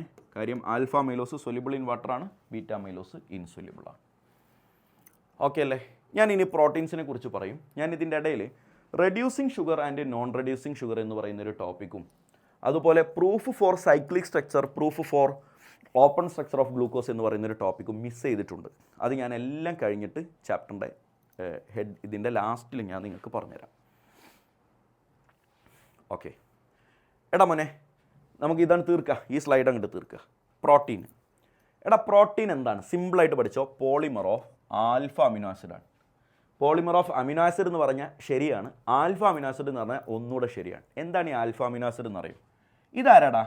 ആസിഡ് അല്ലേ? ഇതാരാ? Amino acid. ഒരു അമിനോ ഗ്രൂപ്പും കൂടി ഉണ്ട്. ഈ ആസിഡും അമിനോ ഗ്രൂപ്പും ഒരേ കാർബണിൽ അറ്റാച്ച് ചെയ്യുമ്പോഴാണ് നമ്മളതിനെ ആൽഫ അമിനോ ആസിഡ് എന്ന് പേര് പറയാം. അപ്പോൾ COHും NH2ഉം ഒരേ കാർബണിലാണ് അറ്റാച്ച് ചെയ്യുന്നത്. അങ്ങനത്തെ ആൾക്കാരാണ് ആൽഫ അമിനോ ആസിഡ്. അവരെ വെച്ചാണ് പ്രോട്ടീൻ ഉണ്ടാക്കുന്നത്. എടാ ഏറ്റവും സിംപ്ലസ്റ്റ് അമിനോ ആസിഡ് പേര് പഠിച്ചോ, ഗ്ലൈസിൻ. ലോകത്ത് 20 അമിനോ ആസിഡ് ഉണ്ട്. അതിൽ ഗ്ലൈസിൻ അല്ലാത്ത എല്ലാവരും 19 ആൾക്കാരും ഒപ്റ്റിക്കലി ആക്റ്റീവുമാണ്. All amino acids are optically active except glycine, ഓർത്ത് വെച്ചേക്കുക. ഓക്കെ. അമിനോ ആസിഡ് 3 വിധത്തിലുണ്ട്. ഒന്ന് acidic amino acid. Acidic amino acid 2 എണ്ണമാണുള്ളത്. പേര് പഠിച്ചോളണേ. അസ്പാർട്ടിക് ആസിഡ് എന്ന് പറയുന്ന ആളും ഗ്ലൂട്ടാമിക് ആസിഡ് എന്ന് പറയുന്ന ആളും. Aspartic acid and glutamic acid, ഇവർ 2 പേരുമാണ് acidic amino acid. Basic amino acid 3 എണ്ണമുണ്ട്. പേര് പഠിക്കൽ നിർബന്ധമാണ്. Lysine, arginine and histidine. Lysine, arginine and histidine ഇവരാണ് ബേസിക് അമിനോ ആസിഡ്. ബാക്കി പിന്നെ 15 എണ്ണം ഉണ്ടാവുമല്ലോ. ടോട്ടൽ 20 എണ്ണമാണല്ലോ. അതിൽ 2, 3, 5 കഴിഞ്ഞാൽ ബാക്കി 15 എണ്ണം ന്യൂട്രലാണ്. പേരൊന്നും പഠിക്കണ്ട. 2, 3 എണ്ണം ഗ്ലൈസിൻ, അതുപോലെ വാലിൻ, ഇങ്ങനെ 2, 3 എണ്ണത്തിൻ്റെ പേരൊന്ന് ഓർത്ത് വെച്ചാൽ മതി. എടാ, സൾഫർ കണ്ടെയ്നിങ് ആയിട്ടുള്ള അമിനോ ആസിഡിൻ്റെ പേര് നിങ്ങൾക്ക് ഓർമ്മയില്ലേ? സൾഫർ കണ്ടെയ്നിങ് അമിനോ ആസിഡ് 2 എണ്ണം ഉണ്ട്. ഒന്ന് മെത്തിയോണിനാണ്, മെത്തിയോണിൻ. 2 സിസ്റ്റീൻ. ഇതാണ് 2 സൾഫർ കണ്ടെയ്നിങ് അമിനോ ആസിഡ്. കൂട്ടത്തിലൊന്ന് ഓർത്ത് വെച്ചേക്ക് മോനെ. അമിനോ ആസിഡുകൾ മറ്റൊരു ടൈപ്പ് ഓഫ് ക്ലാസിഫിക്കേഷനാണ് എസെൻഷ്യൽ അമിനോ ആസിഡും നോൺ എസെൻഷ്യൽ അമിനോ ആസിഡും. എന്താണ് ഈ എസെൻഷ്യൽ അമിനോ ആസിഡ് എന്നറിയോ? നമ്മൾ കഴിക്കുന്ന ഫുഡിൽ നിർബന്ധമായും ഉണ്ടാവേണ്ടവനാണ് essential amino acid. Non essential amino acid നമ്മൾ കഴിക്കുന്ന ഫുഡിൽ നിർബന്ധമായും നിർബന്ധമില്ലാത്തവനാണ്. അതെന്തുകൊണ്ടായിരിക്കും നിർബന്ധമില്ലാത്തത്? അത് ബോഡിക്ക് ഉണ്ടാക്കാൻ പറ്റുന്ന ആൾക്കാരായിരിക്കും. മറ്റേ ആൾ എന്തായാലും ഫുഡിൽ ഉണ്ടാവണം എന്ന് പറയുന്നത് എന്തുകൊണ്ടായിരിക്കും? അത് ബോഡിക്ക് ഉണ്ടാക്കാൻ പറ്റാത്തവരായിരിക്കും. അപ്പോൾ എസെൻഷ്യൽ അമിനോ ആസിഡ് എന്ന് പറഞ്ഞാൽ ആരാണ്? Body cannot synthesise. ബോഡിക്ക് ഉണ്ടാക്കാൻ പറ്റാത്തവരാണ്. Body cannot synthesise. അതിന് 2 എക്സാമ്പിൾ വെറുതെ ഓർത്ത് വെച്ചേക്കുക. Lysine, histidine. ഓർക്കാൻ ഞാൻ എന്ത് ചെയ്തിട്ടുണ്ട് അറിയോ? നമ്മുടെ ബേസിക് അമിനോ ആസിഡിൽ എന്തായാലും പഠിക്കുന്ന ആൾക്കാരാണ് ലൈസിൻ, ആർജിനിൻ, ഹിസ്റ്റിഡിൻ. അവരെ തന്നെ എടുത്തെഴുതിയത് അതിനാണ്, കുറേ പേര് പഠിക്കാതിരിക്കാൻ. നോൺ എസെൻഷ്യൽ അമിനോ ആസിഡിന് ഏതാ? നമ്മുടെ ആസ്പാർട്ടിക് ആസിഡ്, ഗ്ലൂട്ടാമിക് ആസിഡ് നോൺ എസെൻഷ്യലാണ്. അതൊക്കെ ബോഡിക്ക് ഉണ്ടാക്കാൻ പറ്റുന്ന ആൾക്കാരാണ്. വെറുതെ 2 എക്സാമ്പിൾ ഒന്ന് ഓർത്ത് വെച്ചേക്കുക. എടാ, നേരത്തെ ഞാൻ 2 മോണോമറുകളെ തമ്മിൽ കണക്ട് ചെയ്യുന്ന ലിങ്കേജ് ഏതാണെന്ന് നേരത്തെ പഠിപ്പിച്ചു. അത് 2 മോണോസാക്കറൈഡ് ആണെങ്കിൽ ഗ്ലൈക്കോസിഡിക് ലിങ്കേജ് ആണ്. 2 അമിനോ ആസിഡുകളെ തമ്മിൽ കണക്ട് ചെയ്യുന്ന ലിങ്കേജിൻ്റെ പേരാണ് പെപ്റ്റൈഡ് ബോണ്ട്. പെപ്റ്റൈഡ് ബോണ്ട് പഠിച്ചു വെക്കണേ. അമിനോ ആസിഡുകളെ തമ്മിൽ കണക്ട് ചെയ്യുന്ന ലിങ്കേജിൻ്റെ പേര് പെപ്റ്റൈഡ് ബോണ്ട്. ഇതൊക്കെ 1 മാർക്കിന് ചോദിക്കാറുണ്ട്. പെപ്റ്റൈഡ് ബോണ്ട് എങ്ങനെയാണ് ഉണ്ടായത്? എടാ, പെപ്റ്റൈഡ് ബോണ്ട് ഉണ്ടായത് ഒരു അമിനോ ആസിഡിൻ്റെ, അമിനോ ആസിഡിൽ ആരൊക്കെയുള്ളത്? COOHും NH2 ഉണ്ടാവും. ഇതുപോലെ വേറൊരു അമിനോ ആസിഡ് ബോണ്ട് ഉണ്ടാകും. അതിലാരൊക്കെയുള്ളത്? COOHും NH2 ഉണ്ടാവും. ഓക്കെ, ഒരു അമിനോ ആസിഡിലെ OHും മറ്റു അമിനോ ആസിഡിൽ ഒരു Hും തമ്മിൽ റിമൂവ് ചെയ്തിട്ട് അവിടുന്ന് വാട്ടർ മോളിക്യൂൾ എലിമിനേറ്റ് ചെയ്യും. അങ്ങനെയാണ് പെപ്റ്റൈഡ് ബോണ്ട് ഉണ്ടായത്. അപ്പോൾ അവിടെ ആരാളുള്ളത്? NH2A. ഇവിടെ ആരാളുള്ളത്? CO. അവിടെ ആരാളുള്ളത്? ഇനി NH എന്ന് മാത്രമായിരിക്കും. ഇവിടുത്തെ OHും പോയി, ഇവിടുത്തെ Hും പോയി, ബാക്കി അവിടെ NH എന്നുണ്ടാവും. ബാക്കിയൊക്കെ നേരത്തെ പറഞ്ഞ പോലെ. ഈ ബോണ്ടിനെയാണ് നമ്മൾ പെപ്റ്റൈഡ് ബോണ്ട് എന്ന് പേര് വിളിക്കുക. ഓക്കെ, അപ്പോൾ പെപ്റ്റൈഡ് ബോണ്ടാണ് 2 അമിനോ ആസിഡിനെ കണക്ട് ചെയ്യുന്ന ലിങ്കേജ് എന്ന് ഓർത്ത് വെച്ചേക്കുക. 4 മാർക്കിന് പരീക്ഷയ്ക്ക് വരാൻ പോകുന്ന ക്വസ്റ്റ്യനാണ് ഞാനിപ്പോൾ ബോർഡിൽ എഴുതിയിരിക്കുന്നത്. Structure of protein. പ്രോട്ടീനിൻ്റെ സ്ട്രക്ചർ വെരി ഇമ്പോർട്ടൻറ്റ്. 4 മാർക്കിന് പരീക്ഷയ്ക്ക് ചോദിക്കാറുണ്ട്. മോനെ, പ്രോട്ടീനിന് 4 സ്ട്രക്ചറുണ്ട്. ഒന്ന് primary structure, secondary structure, tertiary structure, quaternary structure. Detail ആയിട്ട് പറഞ്ഞുതരാം, ശ്രദ്ധിച്ചിരുന്നോളണേ. ഇതുവരെ പഠിച്ചതൊക്കെ ഒന്ന് അവിടെ ഒരു മൂലക്ക് മാറ്റി വെച്ച് എല്ലാവരും നേരെ ഇരുന്നിട്ട് നല്ലൊരു ഡീപ്പ് ബ്രത്തൊക്കെ എടുത്തിട്ട് ഒന്ന് അടിപൊളിയായിട്ട് ശ്രദ്ധിച്ചേടാ. ഒരു പ്രോട്ടീൻ എന്ന് പറഞ്ഞാൽ ഒരു നൂലിൻ്റെ ഉണ്ട പോലെ മനസ്സിൽ വിചാരിക്കുക. നമ്മളതിൻ്റെ സ്ട്രക്ചർ പഠിക്കുകയാണെങ്കിൽ ആദ്യം ആ നൂലിൻ്റെ ഉണ്ട ഒന്നിങ്ങനെ അഴിച്ചു നോക്കൂലേ നമ്മൾ? ആ അഴിച്ചു നോക്കിയാൽ കിട്ടുന്ന ആ നീളത്തിലുള്ള ലീനിയർ സ്ട്രക്ചറിൻ്റെ പേരാണ് പ്രൈമറി സ്ട്രക്ചർ. അപ്പോൾ ഈ നൂലിൻ്റെ ഉണ്ട ഇങ്ങനെ അഴിച്ചാൽ കിട്ടുന്ന പ്രൈമറി സ്ട്രക്ചർ, അതാണ് പ്രൈമറി സ്ട്രക്ചർ. എന്താണ്? ലീനിയറാണ്. ആ പ്രൈമറി സ്ട്രക്ചർ എന്തിനെ എക്സ്പ്ലെയിൻ ചെയ്യുന്നു? ഇതൊരു പ്രോട്ടീൻ ആണെന്ന് വിചാരിച്ചു. അപ്പോൾ അതിൽ ആദ്യത്തെ അമിനോ ആസിഡ് ആരാ? പിന്നത്താര ഇങ്ങനെ കാണാൻ നമുക്ക് ആ ലീനിയർ സ്ട്രക്ചറിൽ നിന്ന് പറ്റൂലേ? അപ്പോൾ അതെന്തിനെ എക്സ്പ്ലെയിൻ ചെയ്യുന്നു? Explains sequence of amino acid. ആദ്യത്തെ അമിനോ ആസിഡ്, പിന്നത്തെ അമിനോ ആസിഡ്, ഇങ്ങനത്തെ സീക്വൻസ് എക്സ്പ്ലെയിൻ ചെയ്യാൻ ആർക്കാണ് പറ്റുക? പ്രൈമറി സ്ട്രക്ചറിന്. അതിനൊരു എക്സാമ്പിളാണ് ഇൻസുലിൻ എന്ന് പറയുന്നത്. ഒരു പ്രോട്ടീനാണ്. അതിൽ 51 അമിനോ ആസിഡ് ഉണ്ട്. ആ 51 അമിനോ ആസിഡും എങ്ങനെ മനസ്സിലാക്കാൻ പറ്റും? ഇൻസുലിൻ്റെ പ്രൈമറി സ്ട്രക്ചറിലേക്ക് നോക്കിയാൽ മതി.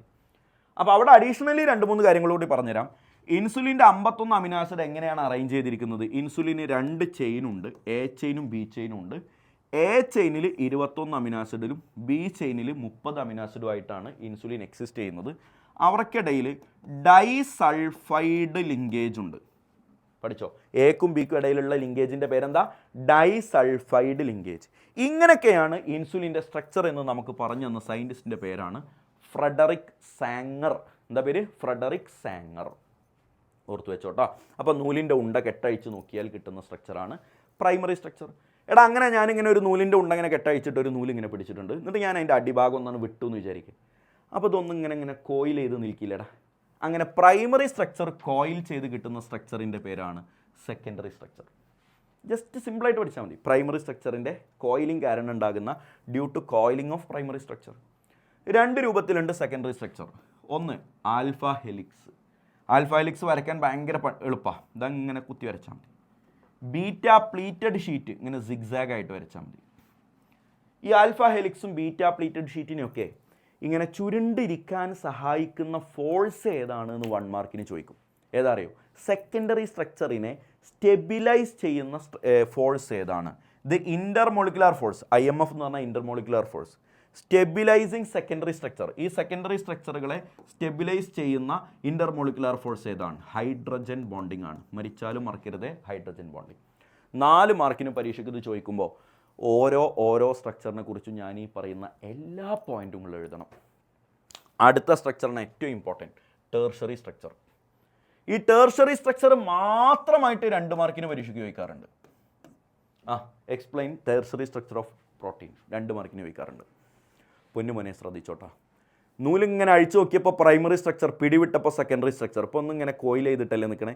ഞാൻ അതിനെ പിടിച്ചിട്ട് വീണ്ടും ചുരുട്ടി ഒരു നൂലിൻ്റെ ഉണ്ടയാക്കി മാറ്റി. ആ സ്ട്രക്ചറിൻ്റെ പേരാണ് ടേർഷറി സ്ട്രക്ചർ. എങ്ങനെ ഉണ്ടായത്? Due to further coiling of secondary structure. Secondary structure വീണ്ടും കോയിൽ ചെയ്തിട്ടാണ് ടേർഷറി സ്ട്രക്ചർ ഉണ്ടായത്. 2 ടൈപ്പ് ഉണ്ട്, വെരി ഇമ്പോർട്ടൻ്റ് ആണ്. Globular and fibrous proteins. ഗ്ലോബുലാറും ഫൈബ്രസും തമ്മിലുള്ള 3 പ്രധാനപ്പെട്ട ഡിഫറൻസും എക്സാമ്പിളും പഠിക്കൽ മസ്റ്റാണ്. ഗ്ലോബുലാറ് സ്ഫെറിക്കലാണ്, ഗ്ലോബ്-ലൈക്കാണ്. ഗ്ലോബുലാറ് ബയോളജിക്കലി ആക്റ്റീവാണ്, അയാൾക്കൊരു ബയോളജിക്കൽ ഫങ്ഷൻ ചെയ്യാൻ പറ്റും. ഗ്ലോബുലാറ് വെള്ളത്തിൽ സൊല്യുബിളാണ്. ഈ 3 പോയിന്റ് ഓർത്ത് വെച്ചോ. അതിൻ്റെ നേരെ ഓപ്പോസിറ്റാണ് ആര്? ഫൈബ്രസ്. സ്ഫെറിക്കലാണ് ഇയാളുടെ ഷേപ്പ് സ്ഫെറിക്കൽ അല്ല, നീഡിൽ ലൈക്കാണ്, കൂർത്തിട്ടുണ്ടാവുക. ഫൈബ്രസ് ബയോളജിക്കലി ആക്റ്റീവാണ്. This is biologically inactive. അയാൾക്ക് പ്രത്യേകിച്ച് ബയോളജിക്കൽ ഫംഗ്ഷൻ ഒന്നും ഉണ്ടാവില്ല, സ്ട്രക്ചർ ഉണ്ടാക്കി കൊടുക്കുക. അപ്പോൾ മുടിയൊക്കെ അതിൽ പെട്ടതാണ്. ദ ഹെയർ, നെയിൽ, നഖം ഫൈബ്രസ് പ്രോട്ടീൻസ് ആണ്. പ്രത്യേകിച്ച് പണിയൊന്നുമില്ല, അവിടെ അങ്ങനെ നിന്നു കൊടുത്താൽ മതി. ഓക്കെ. എടാ കഴിക്കുന്ന ഫുഡ് ദഹിപ്പിക്കുക എന്ന പണി വല്ലതും ഉണ്ടോ മുടിക്ക്? ഇത് സൊല്യൂബിൾ ഇൻ വാട്ടർ, ഇത് ഇൻസൊല്യൂബിൾ ഇൻ വാട്ടർ. ഒരു മുടി ഇട്ടിട്ട് വെള്ളത്തിൽ കലക്കിയാണ്ട് ഇളക്കി നോക്കിയേ സൊല്യൂബിൾ ആകുമോ? ഇല്ല, insoluble in water. Very important ആണ് അവരുടെ എക്സാമ്പിൾസ്. എടാ ഗ്ലോബുലാർ പ്രോട്ടീൻ്റെ എക്സാമ്പിൾ ഗ്ലോബുലിൻ, ആൽബുമിൻ, ഇൻസുലിൻ. പഠിച്ചോ. ഗ്ലോബുലിൻ മറക്കാൻ പാടില്ലല്ലോ. ഗ്ലോബുലിൻ, ആൽബുമിൻ എക്സ്ട്രാ പഠിച്ചോ. ഫൈബ്രസ് പ്രോട്ടീൻ്റെ ഫസ്റ്റ് എക്സാമ്പിൾ ഫൈബ്രിൻ. എളുപ്പല്ലേ? ഫൈബ്രിൻ. പിന്നെ കെരാറ്റിൻ മറക്കരുത്. മുടിയെന്ന് ഞാൻ പറഞ്ഞ സ്ഥിതിക്ക് കെരാറ്റിൻ ഓർക്കാൻ എളുപ്പമാണ്. മുടിയിലുള്ള പ്രോട്ടീൻ ആണല്ലോ കെരാറ്റിൻ. ആക്റ്റിൻ, മയോസിൻ ഒക്കെ പറ്റുമെങ്കിൽ ഓർത്ത് വെച്ചേക്കുക, ഇല്ലെങ്കിൽ 2 എണ്ണെങ്കിലും പഠിച്ചേക്കുക. എടാ നേരെ പിടിച്ചാൽ പ്രൈമറി, പിടിവിട്ടാൽ സെക്കൻഡറി, ചുരുട്ടി കൂട്ടിയാൽ ടേർഷറി. അങ്ങനെ കിട്ടിയ ഒരു ടേർഷറിയാണ് ഇത്. നേരെ പിടിച്ചാൽ പ്രൈമറി, പിടിവിട്ടാൽ സെക്കൻഡറി, ചുരുട്ടി കൂട്ടിയാൽ ടേർഷറി. അങ്ങനെ കിട്ടിയ മറ്റൊരു ടേർഷറിയാണിത്. ഇങ്ങനെ ഒന്നിലധികം ടേർഷറി സ്ട്രക്ചറുകൾ, ഒന്നിലധികം പോളിപെപ്റ്റൈഡ് ചെയിനുകൾ കൂടി ചേർന്ന സ്ട്രക്ചറിൻ്റെ പേരാണ് ക്വാട്ടർണറി സ്ട്രക്ചർ. ക്വാട്ടർണറി സ്ട്രക്ചറിൻ്റെ പ്രത്യേകത എന്താ? Contain more than 1 polypeptide chain. ഇങ്ങനെ ഇതൊരു പോളിപെപ്റ്റൈഡ് ചെയിനാണ്. അങ്ങനെ ഒന്നിലധികം പോളിപെപ്റ്റൈഡ് ചെയിനുകൾ കൂടി ചേർന്നിരിക്കുന്ന അവസ്ഥയാണ് ക്വാട്ടർണറി സ്ട്രക്ചർ. അതിന് എക്സാമ്പിൾ പഠിച്ചോ. ഹീമോഗ്ലോബിൻ കേട്ടിട്ടുണ്ടല്ലോ. അതിന് 4 ചെയിനുണ്ട്. 4 പോളിപെപ്റ്റൈഡ് ചെയിൻ കൂടി ചേർന്നതാണ് ക്വാട്ടർണറി സ്ട്രക്ചർ. ഹീമോഗ്ലോബിൻ. അങ്ങനെ ഒന്നിലധികം പോളിപെപ്റ്റൈഡ് ചെയിൻ കൂടി ചേർന്ന അവസ്ഥയുടെ പേരാണ് ക്വാട്ടർണറി സ്ട്രക്ചർ. ഇത് 4 മാർക്കിന് പരീക്ഷയ്ക്ക് സ്ഥിരം ചോദിക്കുന്ന ആളാണ്. ചാടി നിന്നോളെ. എടാ മോനെ, ഡീനാച്ചുറേഷൻ ഓഫ് പ്രോട്ടീൻ എന്താ? Denaturation of protein.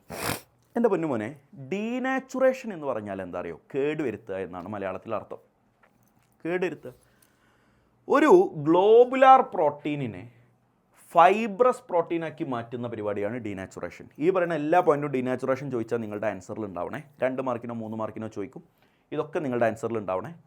Globular protein fibrous പ്രോട്ടീനാക്കി മാറ്റുന്ന പരിപാടിയാണ് ഡീനാച്ചുറേഷൻ. ഡീലാണല്ലോ. ഇതൊക്കെ നിങ്ങളുടേതായ ഭാഷയിലേക്ക് ഒന്ന് ചെത്തിമിനിക്ക് എഴുതിക്കൊള്ളണേ.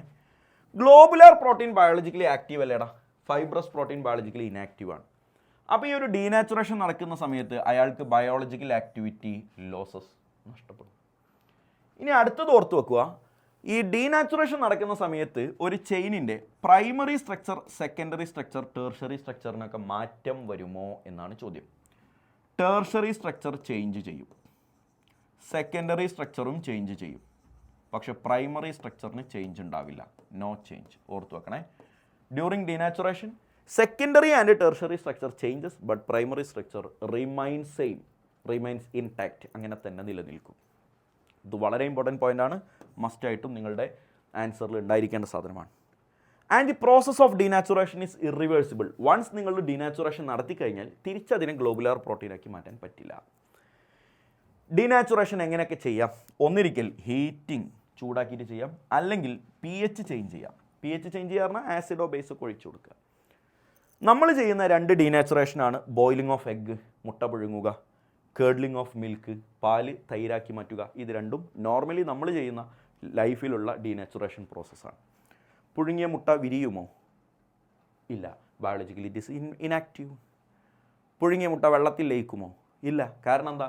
അത് ഗ്ലോബുലാർ പ്രോട്ടീൻ ഫൈബ്രസായി മാറി. ഫൈബ്രസ് ഇൻസൊല്യൂബിൾ ഇൻ വാട്ടറാണ്. അതൊക്കെ കണക്ട് ചെയ്താൽ പുഴുങ്ങിയ മുട്ട ഫ്രിഡ്ജിൽ വെച്ചാൽ പഴയ മുട്ടയാകുമോ? ഇല്ല. The process irreversible. മുട്ട പുഴുങ്ങൽ മനസ്സിലുണ്ടെങ്കിൽ ഡീനാച്ചുറേഷനിൽ മാർക്ക് പോവില്ല. ഓക്കെ അല്ലേ കുഞ്ഞ്? ന്യൂക്ലിക് ആസിഡ്സ് ആണ് ഇനി പറയാൻ പോണത്. അവിടെ ഒരു സിറ്റർ അയോൺ എന്നുള്ളൊരു സാധനം കൂടി ഉണ്ട്. സ്ലൈഡുകൾ എങ്ങനെയോ മിസ്സായതാണ്, ഞാൻ പറഞ്ഞുതരും. ഓക്കെ മോനെ, ന്യൂക്ലിക് ആസിഡ് എന്തിൻ്റെ പോളിമറാണ്? പോളിമർ ഓഫ് ന്യൂക്ലിയോടൈഡാണ്. ന്യൂക്ലിയോടൈഡ് മറക്കരുതേ, ന്യൂക്ലിയോടൈഡ് കൂടി ചേർന്നാണ് എന്തുണ്ടായത്? ന്യൂക്ലിക് ആസിഡ് ഉണ്ടായത്. ന്യൂക്ലിയോടൈഡ്. ഓക്കെ, ന്യൂക്ലിയോടൈഡ് എന്തുകൊണ്ടുണ്ടാക്കിയതാണ്? മെയ്ഡപ്പ് ഓഫ് 3 കാര്യങ്ങളെ കൊണ്ടുണ്ടാക്കിയതാണ്.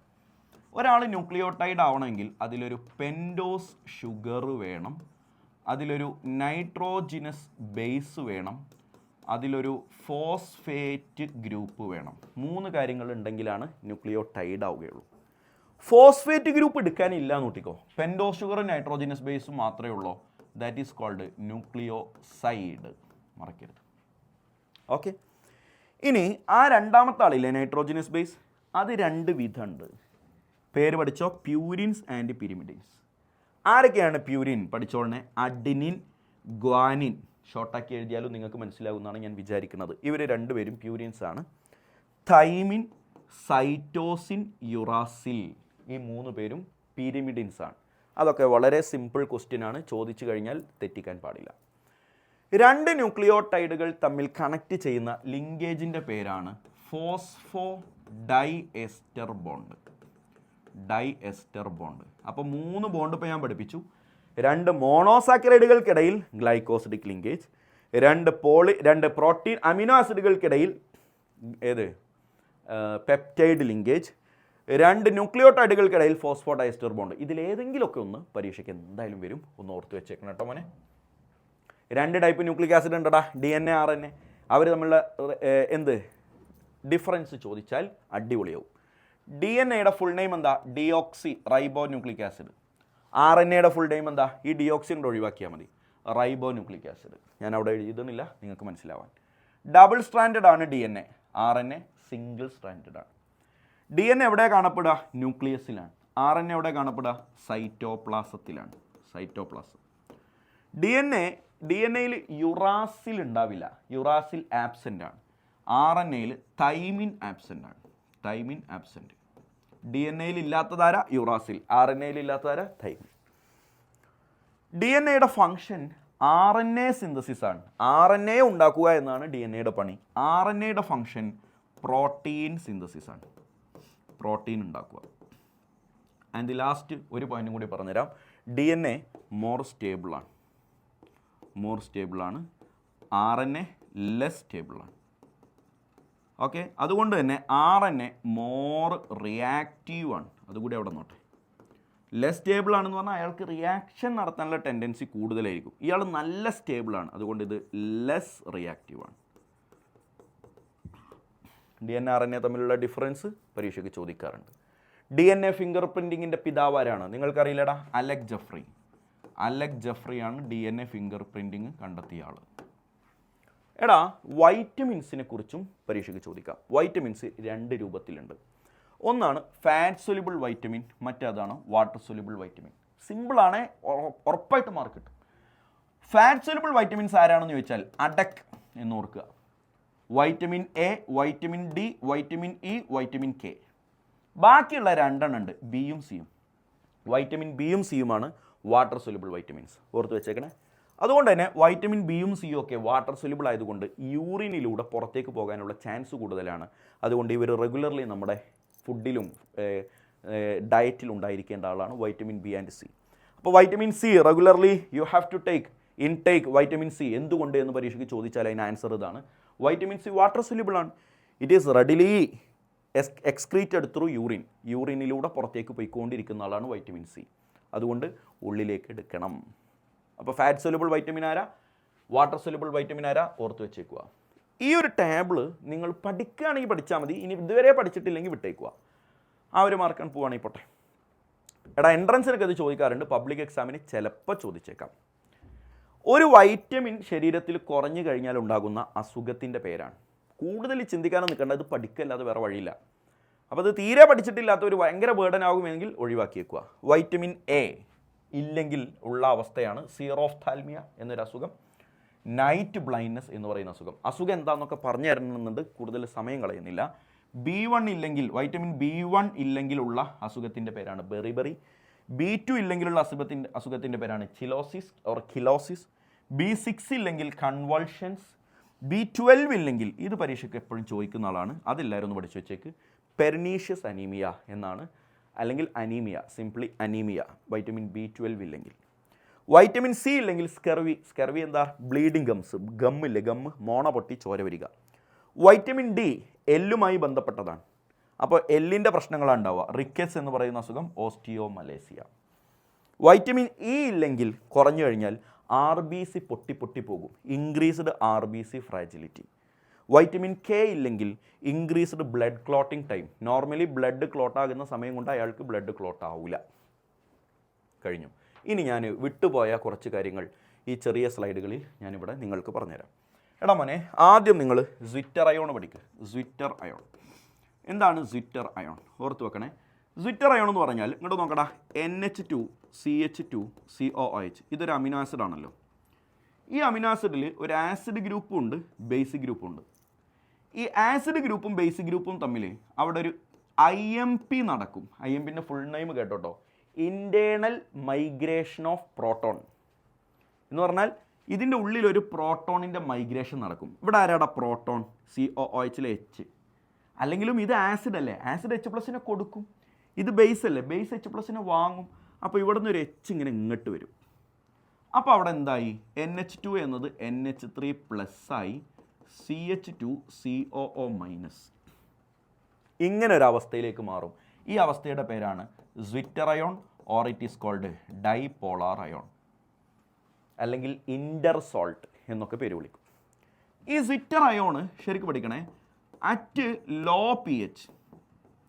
എടാ pH കുറവാണെങ്കിൽ, pH വളരെ കുറവാണെങ്കിൽ സ്വിറ്റർ അയോൺ കാഥോഡിലേക്ക് മൂവ് ചെയ്യും. അതൊക്കെ ഒന്ന് വെറുതെ നോട്ട് ചെയ്ത് വെച്ചോ.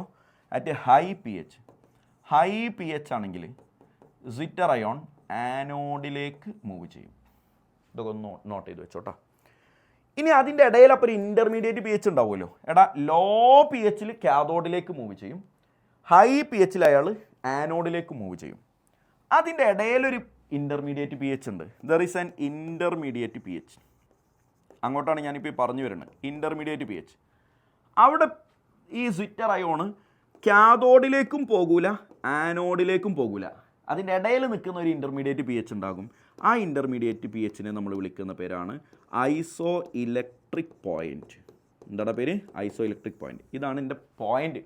അങ്ങോട്ടാണ് ഞാൻ പറഞ്ഞു വരുന്നത്. അപ്പോൾ പരീക്ഷയ്ക്ക് ചോദിക്കും, എന്താണ് isoelectric point? Isoelectric point is a intermediate pH where zwitter ion moves neither towards cathode nor towards anode. കാഥോഡിലേക്കോ ആനോഡിലേക്കോ മൂവ് ചെയ്യാത്ത ഒരു ഭാഗമുണ്ട്, അതിനെ വിളിക്കുന്ന പേരാണെന്ത്?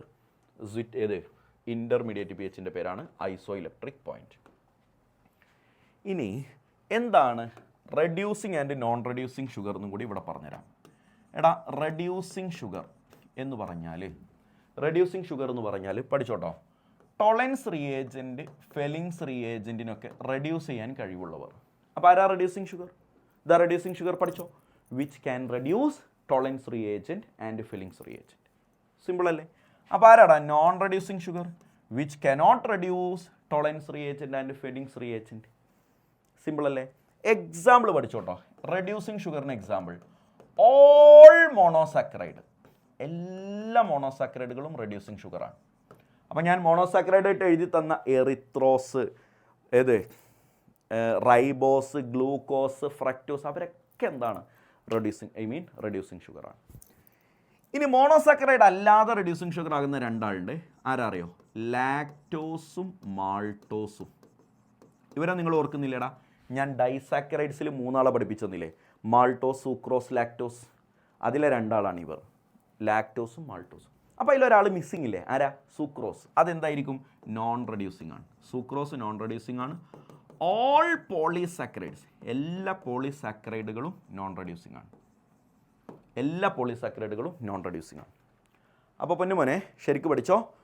നോൺ റെഡ്യൂസിങ്ങിൽ എക്സാമ്പിളാണ് സൂക്രോസും എല്ലാ പോളിസാക്കറൈഡ് ഞാൻ കുറേ പഠിപ്പിച്ചൊന്നുമില്ലടാ. സ്റ്റാർച്ച്, സെല്ലുലോസ്, പിന്നെ ഗ്ലൈക്കോജൻ, അവരൊക്കെ എന്താണ്? നോൺ റെഡ്യൂസിങ് ആണ്. എടാ ഫൈനലി ഒരു കാര്യം കൂടി പറഞ്ഞുതരാം. ഈ ഗ്ലൂക്കോസ് ഇല്ലേ, ഗ്ലൂക്കോസിന് ഓപ്പൺ സ്ട്രക്ചറും ഉണ്ട്, അതുപോലെ സൈക്ലിക് സ്ട്രക്ചറും ഉണ്ട് എന്നല്ലേ ഞാൻ പറഞ്ഞു തന്നെ. ഓപ്പൺ സ്ട്രക്ചറിനുള്ള പ്രൂഫ് എന്താണ്, സൈക്ലിക് സ്ട്രക്ചറിനുള്ള പ്രൂഫ് എന്താണെന്ന് പരീക്ഷയ്ക്ക് ചോദിച്ചോളെ. ഗ്ലൂക്കോസിൻ്റെ ഓപ്പൺ സ്ട്രക്ചറിനുള്ള പ്രൂഫ് സിമ്പിളാണ്. ഞാൻ നിങ്ങൾക്ക് 5 റിയാക്ഷൻ പഠിപ്പിച്ചൊന്നില്ലേ ഗ്ലൂക്കോസ് കാണിക്കുന്ന? അതിൽ അവസാനത്തെ 4 റിയാക്ഷനും എടുത്തങ്ങോട്ട് എഴുതുക. ഒന്നാമത്തെ എന്താ? Reaction with reaction with HCN. HCN ഞാൻ പഠിപ്പിച്ചിട്ടില്ല, പഠിപ്പിച്ചോ എന്ന് എനിക്ക് ഓർമ്മയില്ല, അത് വിട്ടേക്ക്. ഞാൻ NH2 അയച്ച് പഠിപ്പിച്ചിട്ടുണ്ട്. NH2 അയച്ച്, HCN പഠിപ്പിച്ചിട്ടില്ല. HCNും ആവശ്യം ഒന്നുമില്ല, പക്ഷെ വേണമെങ്കിൽ നിങ്ങൾക്ക് അതിനെ കൊടുക്കാം. NH2 അയച്ച്. 2 reaction with hydrazine NH2. 3 oxidation reactions. 4 reduction reaction. അപ്പോൾ ഈ 4 റിയാക്ഷനും ഗ്ലൂക്കോസ് കാണിക്കുന്നുണ്ട് എന്നത് അതിൻ്റെ ഓപ്പൺ സ്ട്രക്ചറിനുള്ള പ്രൂഫാണ്. അതെങ്ങനെ സാർ പ്രൂഫാവുക? പരീക്ഷ കഴിഞ്ഞിട്ട് പറഞ്ഞുതരാം കേട്ടോ. പരീക്ഷയ്ക്ക് പറയാൻ സമയമില്ല, ഒന്നും വിചാരിക്കല്ലേ, സമയം അടുത്തായതുകൊണ്ടാണ്. ഗ്ലൂക്കോസിൻ്റെ സൈക്ലിക് സ്ട്രക്ചറിനുള്ള പ്രൂഫ് ചോദിച്ചാൽ, സൈക്ലിക് സ്ട്രക്ചർ എടാ 5 റിയാക്ഷനിൽ 1 ഞാൻ ഒഴിവാക്കിയില്ലേ, അതേതാ? അസൈലേഷൻ. ഒന്ന് പോയി നോക്കി. ആ അസൈലേഷൻ നടന്നിട്ട് കിട്ടുന്ന പെൻറ്റാസൈൽ ഡെറിവേറ്റീവ് ഇല്ലേ, അതിനെടുക്കുക. പെൻറ്റാ അസൈൽ ഡെറിവേറ്റീവ് എടുക്കുക. ഈ penta acyl derivative do not react with NH2OH. Hydroxyl അമീനുമായിട്ട് ഇയാൾ റിയാക്ട് ചെയ്യുന്നില്ല എന്നുള്ളതൊരു ഫാക്റ്റാണ്, ഓർത്ത് വെക്കണേ. ആരാണ്? അസൈലേഷൻ നടന്ന് കിട്ടിയ ഗ്ലൂക്കോസിന് അസൈലേഷൻ നടന്ന് കിട്ടിയ പെൻറ്റാസൈൽ ഡെറിവേറ്റീവ് NH2OHുമായിട്ട് റിയാക്ട് ചെയ്യുന്നില്ല എന്നത് അയാളുടെ സൈക്ലിക് സ്ട്രക്ചറിനുള്ള പ്രൂഫാണ്. വേറൊരു പ്രൂഫ് പറഞ്ഞുതരാം. ഗ്ലൂക്കോസിലടാ, ഈ ഗ്ലൂക്കോസ് NH3യുമായിട്ട് റിയാക്ഷൻ ഇല്ല, NaHSO3യുമായിട്ട് ഇയാൾക്ക് റിയാക്ഷൻ ഇല്ല, 2,4-DNPയുമായിട്ട്, ഇതൊക്കെ ഞാൻ ആൽഡിഹൈഡ് കീറ്റോൺ എന്നുള്ള ചാപ്റ്ററിൽ പഠിപ്പിച്ചെന്ന ആൾക്കാരാണ്, അവനുമായിട്ടും റിയാക്ഷൻ ഇല്ല. ഗ്ലൂക്കോസ് NH3യുമായിട്ട് റിയാക്ട് ചെയ്ത് നോക്കിയപ്പോൾ നടക്കണില്ല. ഗ്ലൂക്കോസിലേക്ക് NaHSO3, ഗ്ലൂക്കോസിലേക്ക് 2,4-DNP, ഇതൊന്നും റിയാക്ഷൻ നടക്കുന്നില്ല എന്നത് ഗ്ലൂക്കോസിൻ്റെ ഏത് സ്ട്രക്ചറിനുള്ള പ്രൂഫാണ്? പഠിച്ചോ, സൈക്ലിക് സ്ട്രക്ചറിനുള്ള പ്രൂഫാണ്. That's all about the chapter biomolecules. ഒരു D&F കൂടി ബാക്കിയുണ്ട്, ഇലക്ട്രോ കെമിസ്ട്രിയും കൂടി ഉണ്ട്. ഇന്ന് തന്നെ തീർത്തരും. ചാടി നിന്നോ. ഒരു 10 കൂട്ടുകാരിലേക്കൊക്കെ ഒന്ന് അയച്ചു കൊടുത്തിട്ട് സായുജ്യമടയും. പിന്നെ കാണാം. Thank you.